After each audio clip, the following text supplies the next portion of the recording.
বললাম বৃক্ষ আয়ুর্বেদা। সো বৃক্ষ আয়ুর্বেদাটা কি? বৃক্ষ আয়ুর্বেদা হচ্ছে ফ্রেন্ড আমাদের আজ থেকে অনেক অনেক বছর আগে, প্রায় 1000 বছরের কাছাকাছি আমাদের একটা কনসেপ্ট ছিল।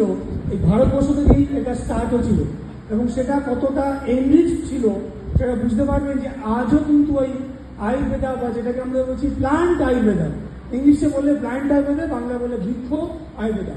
এই বৃক্ষ আয়ুর্বেদা জিনিসটা হচ্ছে কিভাবে ওই সময়, কারণ ওই সময় কোনো কেমিক্যাল ছিল না, সবাই আমরা জানি যে ইউরিয়া ডিএপি যা যা আছে এখন যা যা ইউজ হচ্ছে, বা হয়তো আমাদের ভারতবর্ষে এখন আমরা কেমিক্যাল থেকে বেরোতে পারিনি এখনো, এটাই সত্যি কথা, এটাই বাস্তব কথা, মেনেই হবে।